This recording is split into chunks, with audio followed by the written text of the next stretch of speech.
सभी पत्रकार बंधुओं को नमस्कार। आज पूरी की पूरी भारतीय जनता पार्टी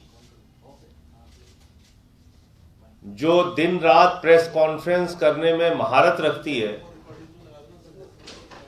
जिसके बड़े बड़े नेता कोई छोटी सी छोटी घटना भी हो जाए तो चीखने चिल्लाने के लिए देश भर की मीडिया को बुला लेते हैं। आज इतने बड़े भ्रष्टाचार के मामले में, जिसमें इनके राष्ट्रीय पदाधिकारी से लेके पूर्व प्रदेश अध्यक्ष तक शामिल है, पूरी बीजेपी खामोश है, कुछ नहीं बोल रहे कोई। और इसमें कुछ छिपा नहीं है,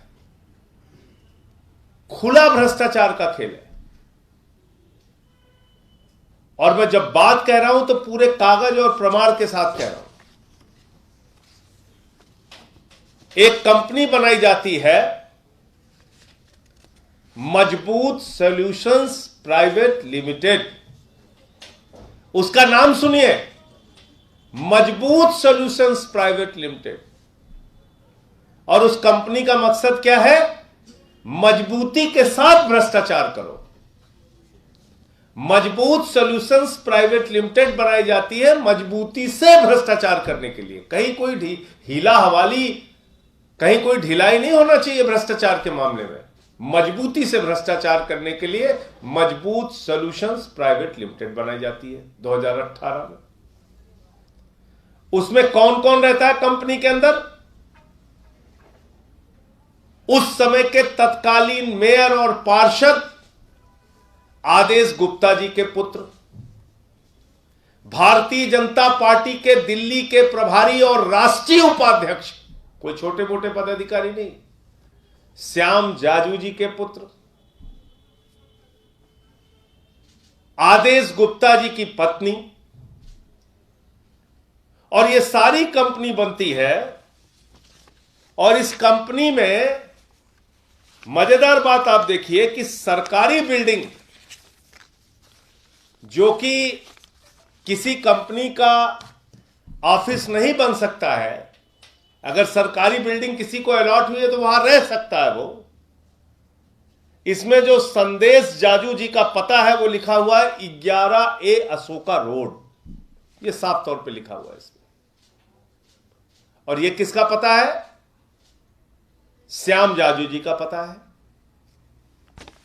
इसमें यश गुप्ता जी भी हैं कंपनी में, रजत गुप्ता जी भी हैं, तमाम लोग हैं। अब मेरा सवाल यह है कि एक कंपनी आपने बनाई, उस कंपनी के माध्यम से 13 प्रॉपर्टीज खरीदी अलग अलग जगहों पे।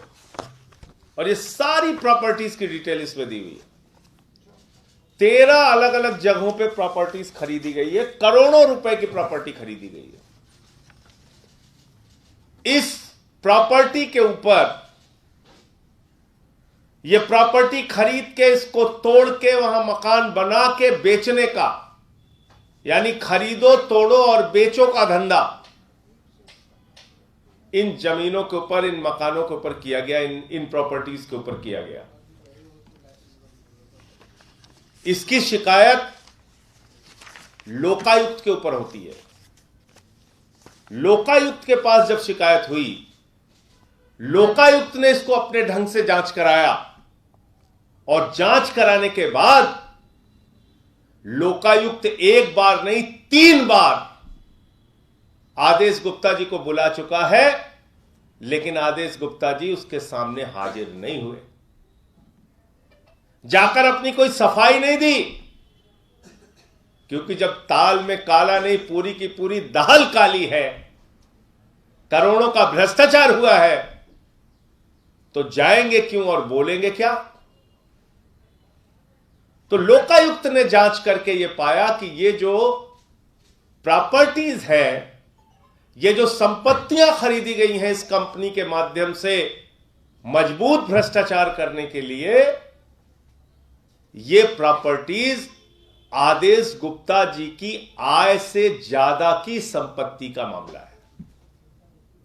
एक मेयर और पार्षद के तौर पर उनकी जो आमदनी है, आमदनी का जो जरिया है, उससे कई गुना ज्यादा करोड़ों करोड़ों की प्रॉपर्टीज, करोड़ों करोड़ों की संपत्ति आदेश गुप्ता के द्वारा खरीदी गई है। इसका कोई जवाब न आदेश गुप्ता जी के पास है, न श्याम जाजू जी के पास है, न भारतीय जनता पार्टी के पास है, न उन तमाम वीर नेताओं के पास है जो लगातार आके बयान देते हैं बीजेपी वाले। ये सारे कागज लोकायुक्त के कागज, लोकायुक्त में दिए गए शिकायत के कागज, कंपनी की डिटेल, और ये सब कुछ चिल्ला चिल्ला के ये कह रहे हैं कि ये मजबूत सॉल्यूशंस प्राइवेट लिमिटेड मजबूती से भ्रष्टाचार कराने के लिए बनाई गई है और आय से अधिक, सीधे सीधे खुली आंखों से आय से अधिक संपत्ति का, भ्रष्टाचार का, घोटाले का मामला है, पद के दुरुपयोग का मामला है। और इसलिए इसके बारे में भारतीय जनता पार्टी को अगर जरा सी भी उनके अंदर नैतिकता है, सामने आके इन विषयों पे जवाब देना चाहिए। आपका कोई प्रश्न हो आप पूछ सकते हैं। आदेश गुप्ता कह रहे हैं कि मानहानि का दावा करेंगे। मानहानि का दावा करेंगे या फांसी चढ़ा देंगे या गोली चला देंगे, सब तो सब कुछ कर सकते हैं, उसकी बात नहीं मैं कह, वो तो कर ही सकते हैं, कुछ भी कर सकते हैं। इन बातों का क्या जवाब दिया उन्होंने? कोई जवाब दिया? ये कंपनी कैसे एक सरकारी पते पे बन सकती है? ये कंपनी कैसे 13-13, 14-14 संपत्तियां खरीद रही हैं? ये कंपनी के पास पैसे कहां से आए? इसको इनकम कहां से हुई? और जो आपने मकानों को खरीदने, तोड़ने और बनाने का धंधा किया है, उससे कितनी आमदनी हुई आपको? इन सब बातों का जवाब दीजिए। बाकी आप मानहानि का केस करना चाहते हैं या जो कुछ भी करना चाहते हो तो करिए, उसके लिए कोई आपको मनाही थोड़ी, आपको जो करना है करेंगे आप। लेकिन इन बातों का जवाब क्यों नहीं दिया उन्होंने? लोकायुक्त से 3-3 बार उनको बुलाया गया, वो गए क्यों नहीं? ये बड़ा सवाल है। उनको बुला बस एक मिनट और, एक ज्वाइनिंग और।